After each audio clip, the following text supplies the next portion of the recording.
Epstein files पर नए खुलासे हुए हैं। इसमें प्रधानमंत्री मोदी का नाम, फिल्म मेकर मीरा नायर का नाम, इनफैक्ट एलन मस्क का भी जिक्र है। और मैं आपको बता देती हूं कि 1,00,000 तस्वीरें, 2000 वीडियो से क्या पता चला है। रिमझिम के 5 पॉइंट्स में सबसे पहले आप देखिए कि एप्स्टीन फाइल्स में नई तस्वीरें क्या सामने आई हैं। दूसरा है मीरा नायर और मस्क का जिक्र क्यों है। तीसरा है मोदी के जिक्र पर भारत ने भी अब सफाई दे दी है। चौथा है बिल गेट्स को क्या सच में रशियन लड़कियों से यौन बीमारी हुई। पांचवा है एप्स्टीन केस की पूरी कहानी और विवाद क्या है। नमस्ते, मेरा नाम रिमझिम जेठानी है और आप मेरा शो रिमझिम के 5 पॉइंट्स देख रहे हैं। आपको पता है कि एप्स्टीन फाइल से कैसे पूरी दुनिया में तहलका मच गया है। कुछ अश्लील तस्वीरें, फोटो सामने आई हैं। जेफरी एप्स्टीन जो अपने आइलैंड पे बुलाकर यौन शोषण करता था लड़कियों का, नाबालिग लड़कियों का, और अब उस रिलेटेड कुछ नई तस्वीरें आई हैं। सबसे पहले आप ये देख सकते हैं, जमीन पर लेटी लड़की का पेट छूटे दिख रहे हैं प्रिंस एंड्रयू। ये देखिए नई तस्वीर आई है, ब्लर किया हुआ है लड़की के फेस को। पीछे आप देखिए कि किसी ने टेबल पर ऐसे पैर रख रखे हैं। ये तस्वीर प्रिंस एंड्रयू को और मुश्किल में डालने वाली है। इस फाइल्स में मीरा नायर जो कि भारतीय फिल्म मेकर है और जोहरान ममदानी न्यूयॉर्क के मेयर, वो मुस्लिम मेयर और उनकी मां हैं। इधर देखिए कैसे एप्स्टीन लड़कियों से घिरे हुए हैं। कैसे यहाँ पर आपको बिल गेट्स भी दिखेंगे एप्स्टीन के साथ, और बिल गेट्स के ऊपर भी नए आरोप लगे हैं, उनकी भी तस्वीरें सामने आई हैं। और इनफैक्ट ये भी एक मेल सामने आया है जिसमें यह लिखा हुआ है कि the Indian prime minister Modi took advice, यानी कि प्राइम मिनिस्टर नरेंद्र मोदी ने एडवाइस ली, सलाह ली एप्स्टीन से, और उसके बाद danced and सैंग in Israel for the benefit of US president, यानी कि प्रेसिडेंट, यूएस प्रेसिडेंट के बेनिफिट के लिए उन्होंने इजराइल में जाके नाचा और गाया। ऐसे आरोप लगे हैं इस मेल में। इन सब पे भारतीय सरकार की भी सफाई आ गई है। इनफैक्ट कांग्रेस पे भी इस पे आरोप लगा रही है। ये देखिए एक और वीडियो वायरल हो रही है जिसमें एप्स्टीन जो है अपने किचन में लड़कियों को चेज करते हुए दिख रहे हैं। ये जो ब्लैक में है, ये 2 लड़कियां हैं, वो किचन में भाग रही हैं और हंस रही हैं, खेल रही हैं, क्योंकि कहीं ना कहीं जो आरोप सामने आए कि इस तरीके से उनको मजबूर किया जाता था, दबाव में रखा जाता था, और किचन में एप्स्टीन उनको पकड़ते दिख रहे हैं, भागते दिख रहे हैं। अब मैं आपको बताती हूं कि पूरा मामला क्या है और नए खुलासे क्या हैं। अमेरिकी जस्टिस डिपार्टमेंट ने नई फाइलें जारी की हैं। एप्स्टीन नाबालिग लड़कियों का रोज कई बार यौन शोषण करता था, ऐसे आरोप हैं। ब्रिटिश प्रिंस एंड्रयू जमीन पर लेटी लड़की के ऊपर हाथ रखे हुए हैं। वो वीडियो मैंने आपको, फोटो आपको दिखाई। नई फाइलों में 30 लाख पेज सामने आए हैं। इसमें 1,80,000 तस्वीरें हैं, 2000 से ज्यादा वीडियो शामिल हैं। और देखिए आपको पता है ना एप्स्टीन का सीक्रेट आइलैंड, पाम बीच, कमरे में शावर और मसाज टेबल रखते थे। अगर कोई नई लड़की आती थी तो एप्स्टीन उसे कपड़े उतारने के लिए कहता था, फिर उसके बाद अश्लील हरकतें करता था, लड़कियों को एक दूसरे के साथ सेक्स रिलेशन बनाने के लिए मजबूर करता था अपने मजे के लिए। जो वहां पे लड़कियां रहती थी वो उस लड़की को ये काम सिखाती थी, और शोषण के बाद एप्स्टीन $200 दे देता था लड़की को, और उनको अपने प्राइवेट गाड़ी में घर भिजवा दिया करता था, और फिर धमकाता था कि तुम लोग और लड़कियां लेकर आओ, नहीं लेकर आओगी तो कहीं ना कहीं हम तुम्हारे साथ क्या कुछ नहीं कर देंगे। सोचिए उस आइलैंड पर क्या क्या चल रहा था। इनफैक्ट भारतीय फिल्म डायरेक्टर मीरा नायर का भी नाम सामने आया है। मीरा नायर की फिल्म की खुशी में मैक्सवेल ने पार्टी रखी थी। अब मैक्सवेल कौन है, याद कीजिए, एप्स्टीन के साथ, यानी एप्स्टीन की गर्लफ्रेंड जो कि अभी जेल में है। एप्स्टीन तो भाई मर चुका है, तो एप्स्टीन की जो गर्लफ्रेंड है वो, उसने मीरा नायर की फिल्म की खुशी में एक पार्टी रखी थी। और मेल, ये जो मेल है वो सामने आया है 21 अक्टूबर 2009। मेल में आफ्टर पार्टी का जिक्र है, और वो मूवी थी अमेलिया, मीरा नायर की मूवी। पूर्व राष्ट्रपति बिल क्लिंटन, अमेजॉन के संस्थापक जेफ बेजोस भी इस पार्टी में, इस आफ्टर पार्टी में आए थे। मीरा नायर न्यूयॉर्क सिटी के मेयर जोहरान ममदानी की मां है। इनफैक्ट इन नई फाइल्स में टेस्ला के सीईओ इलॉन मस्क का भी नाम शामिल है। कुछ मेल्स, कुछ ईमेल सामने आए हैं जिसमें बताया गया है कि एप्स्टीन ने मस्क को अपने आइलैंड पर बहुत बार बुलाया था, और जो ये मेल सामने आए हैं वो 2012 और 2013 के दौरान ईमेल एक्सचेंज में हुए हैं। हालांकि इसमें यह पता चला कि देखिए 2012 में जब एप्स्टीन ने मस्क को बुलाया तो मस्क ने इनकार कर दिया, लेकिन दूसरी बार जब बुलाया तो मस्क ने कहा कि हाँ मैं अपनी बीवी के साथ वहां पर आऊंगा। ऐसा उन्होंने कहा था कि भाई हम लोग आएंगे। मस्क लेकिन पहले ही कह चुके हैं कि देखिए कि एप्स्टीन ने मुझे न्योते दिए थे लेकिन मैं कभी गया नहीं, और मस्क की ऐसी कोई तस्वीर भी सामने नहीं आई है, और मस्क पहले ही इस पर अपनी सफाई दे चुके हैं। अब मैं आपको बताती हूं कि प्रधानमंत्री मोदी का जिक्र क्यों हो रहा है। तो देखिए, एक मेल सामने आता है। मेल की तारीख है जुलाई 9, 2017 सुबह के 9:51 पर। इस मेल में बहुत सी चीज़ें लिखी हुई है, कतर के बारे में लिखा हुआ है इस मेल में, और इसमें प्रधानमंत्री मोदी का जिक्र है। इसमें प्रधानमंत्री मोदी के लिए कहा जा रहा है, देखिए, संडे जुलाई 9, 2017, और इसमें प्रधानमंत्री मोदी के लिए एप्स्टीन ये कह रहे हैं अपने एक दोस्त को कि भाई, मुझसे प्रधानमंत्री मोदी ने सलाह ली थी, मैंने उनको सलाह दी, और फिर वो यूएस राष्ट्रपति के लिए इजराइल में जाके नाचे गाए थे और ये स्ट्रैटेजी काम की थी। अब जैसे ही मेल सामने आता है तो पवन खेरा, कांग्रेस, ये सारे लोग अब जवाब मांग रहे हैं कि आखिरकार ये जो जेफरी एप्स्टीन है, अपराधी, सेक्स ऑफेंडर, नाबालिग बच्चियों के साथ जो किया वो पूरे देश को पता है, पूरी दुनिया को पता है। तो आखिरकार मोदी ऐसी कौन सी एडवाइस जेफरी एप्स्टीन से ले रहे थे? यूएस प्रेसिडेंट के लिए ऐसा कौन सा बेनिफिट का काम था जो वो इजराइल में जाके नाचे और गाए? मैसेज में ऐसा क्यों लिखा हुआ है, इट वर्कड? क्या ऐसा काम कर गया? पवन खेरा ने ये सवाल पूछा है। एक और स्क्रीनशॉट सामने आया है, ये देखिए स्क्रीनशॉट ये है।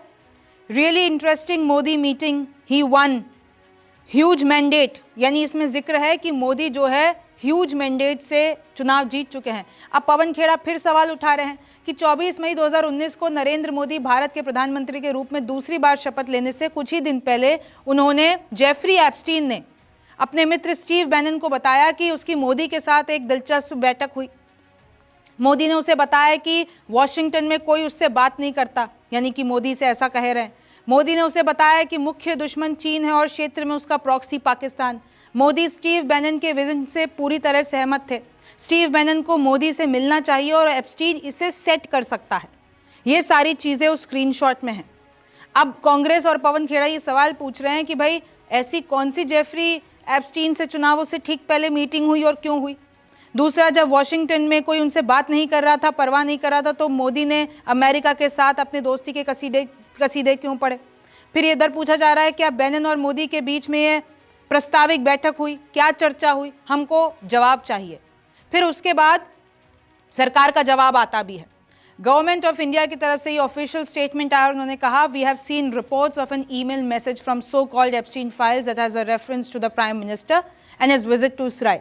यानी कि इसमें ये कह रहे हैं कि भाई, हमने वो स्क्रीनशॉट देखे हैं जो कि वायरल हो रहे हैं कि कैसे एप्स्टीन फाइल्स में प्रधानमंत्री मोदी का नाम आया है इजराइल की विजिट के बारे में। ये बात सही है कि प्राइम मिनिस्टर नरेंद्र मोदी ने जुलाई 2017 में वो इजराइल के दौरे पर थे, लेकिन इसके अलावा और कोई भी बात उस ईमेल में सही नहीं है। The rest of the allusions in the email are little more than trashy ruminations by a convicted criminal. और ऐसे अपराधियों की बातों पर हमें ध्यान नहीं देना चाहिए, which deserve to be dismissed with the utmost contempt. आरोपों पर विदेश मंत्रालय ने बयान जारी किया कि एप्स्टीन फाइल्स में लगाए गए आरोप हम खंडन करते हैं। सरकार ने कहा एप्स्टीन घोषित अपराधी है, उसकी बातें गंभीरता से नहीं ली जाए। इनफैक्ट मैं आपको बता दूं कि नाम तो अनिल अंबानी का भी सामने आया है। ऐसे आरोप लग रहे हैं कि अनिल अंबानी और एप्स्टीन की मुलाकात हुई थी, और ये भी आरोप लग रहे हैं कि कहीं ना कहीं मोदी की कोई बात लेकर अनिल अंबानी, ऐसे बहुत सारे आरोप हैं, लेकिन इस पर अभी कोई भी ऑफिशियल क्लियरेंस नहीं है। लेकिन अनिल अंबानी के रिलेटेड एक आरोप यह है कि भाई उन्होंने एप्स्टीन से मुलाकात की थी। अब देखिए संबित पात्रा ने क्या कहा इस पर, यह भी सुन लीजिए। माननीय प्रधानमंत्री श्री मोदी जी के लिए जिस प्रकार का ट्वीट किया है, एक फ्रॉड ट्वीट किया है, 420 की है, मैं उसका खुलासा करना चाहता हूं। आप सभी जानते हैं जेफरी एप्स्टीन, जिसके नाम से एप्स्टीन फाइल चलती है, वो एप्स्टीन फाइल्स का खुलासा हुआ।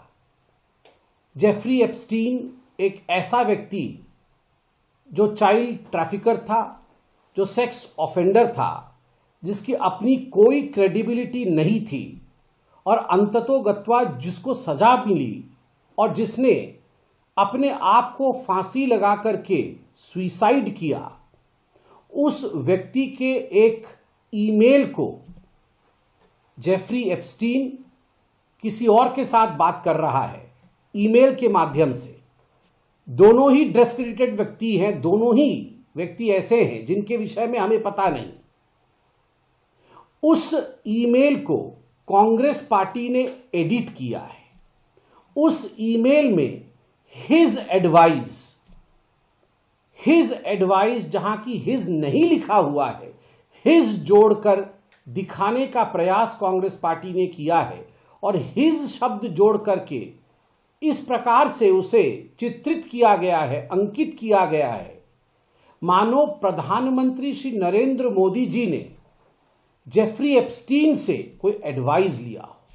ईमेल में भी नहीं है, मगर कांग्रेस पार्टी ने एडिट करके, फ्रॉड करके, 420 करके उसमें हिज शब्द जोड़ा है। जैसे कि मैंने आपको बताया, ये बात सही है कि मोदी 2017 में 4 से 6 जुलाई तक इजराइल के दौरे पर थे और जो वो ईमेल है वो भी उसी दौरान का है, लेकिन भारत सरकार ने इस बात का खंडन कर दिया है और ऐसे कोई भी आरोपों पे हम खिलाफ हैं और इसको सही नहीं माना जाए, ऐसा कहा है। अब देखिए, अगला आरोप है कि बिल गेट्स को रशियन लड़कियों से क्या यौन बीमारी हो गई। दावा तो यही किया जा रहा है कि बिल गेट्स को सेक्सुअली ट्रांसमिटेड डिजीज हो गई, यानी कि एसटीडी हो गया। बिल गेट्स ने एप्स्टीन से एंटीबायोटिक दवाएं मंगाई थी और वो ये दवाएं चुपचाप अपनी पूर्व पत्नी मेलिंडा गेट्स को दे सकें, इसलिए मंगाई थी ये दवाएं।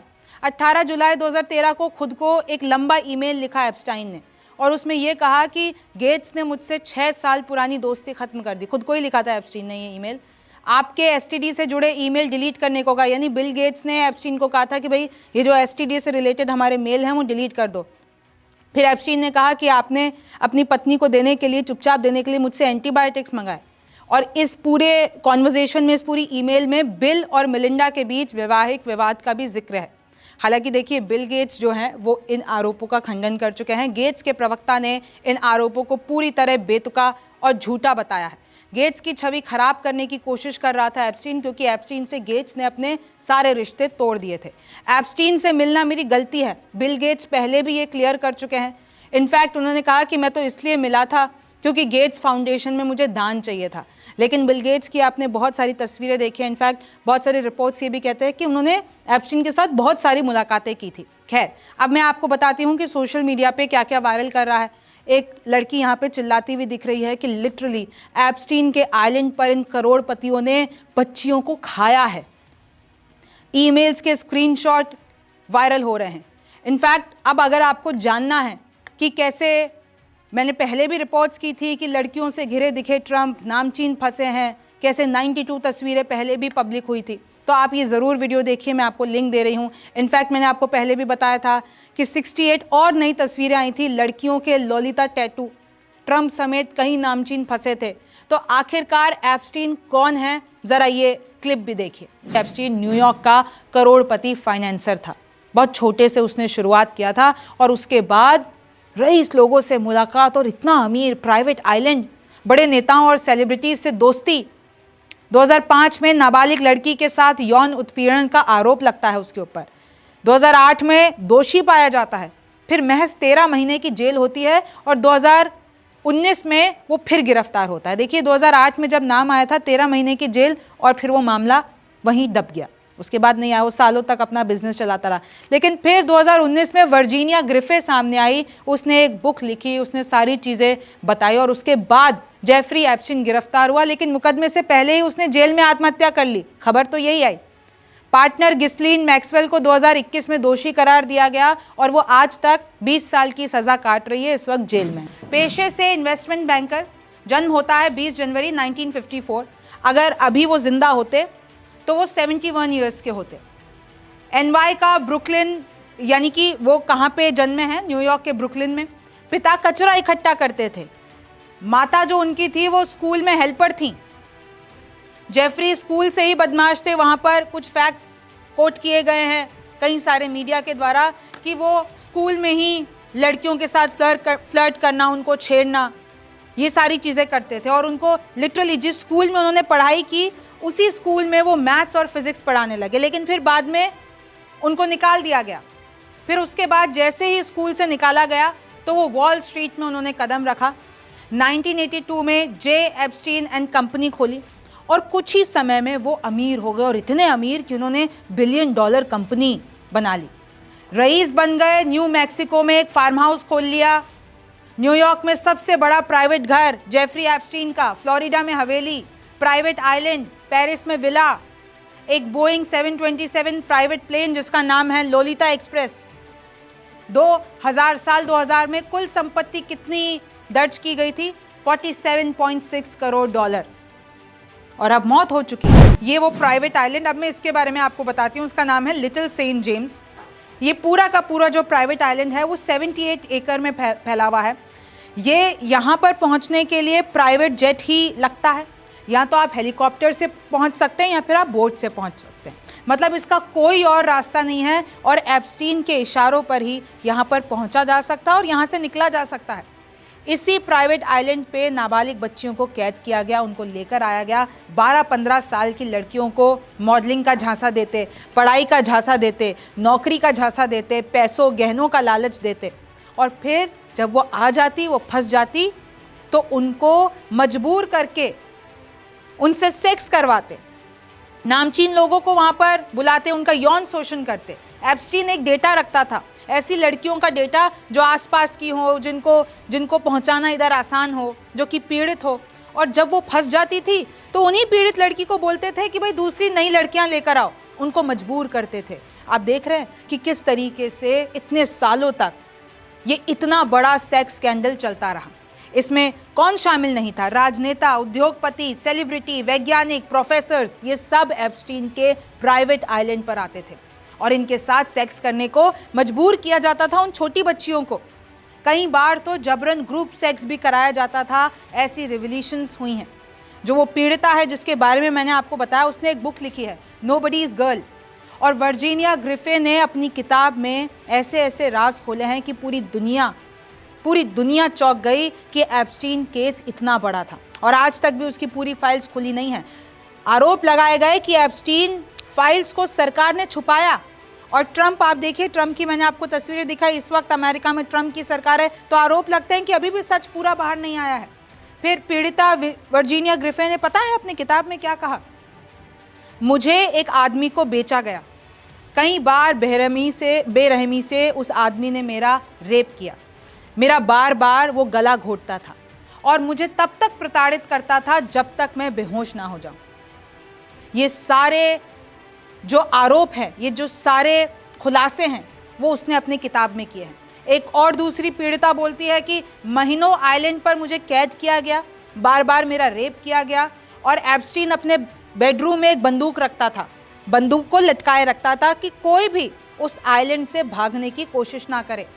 फिर देखिए, न्यूयॉर्क टाइम्स की एक खबर के अनुसार एक 15 साल की लड़की ने तैरकर भागने की कोशिश की थी, क्योंकि अगर आप तैरकर जाते तो 3.5 किलोमीटर दूर एक शहर था सेंट थॉमस, लेकिन तैरकर जाना पड़ेगा, क्योंकि यहाँ तो आप हेलीकॉप्टर में आओ या बोट में आओ या प्राइवेट जेट में आओ, उसके अलावा कोई रास्ता नहीं था। तो 15 साल की लड़की तैरकर भागने की कोशिश की, लेकिन फिर उसको पकड़ लिया गया, उसका पासपोर्ट सीज हो गया और बहुत सी चीज़ें हुई। तो आप देख रहे हैं कि एप्स्टीन फाइल्स के खुलते ही कितने नामचीन लोग सवालों के घेरे में आ गए हैं। ये जो तस्वीरें हैं, इनको कैसे झुठला दिया जाए, इसके पीछे अभी और कितने राज है, कौन कौन था और बच्चियों के साथ वहाँ पे क्या क्या हो रहा था, इन सब के अब धीरे धीरे खुलासे हो रहे हैं। ये सब कुछ यूएस के जस्टिस डिपार्टमेंट ने अपनी वेबसाइट पे डाले हैं। इस पे आपको क्या लगता है, मुझे कमेंट सेक्शन में ज़रूर बताइए। मेरा नाम रिमझिम जेठानी है, आपसे फिर मुलाकात होगी।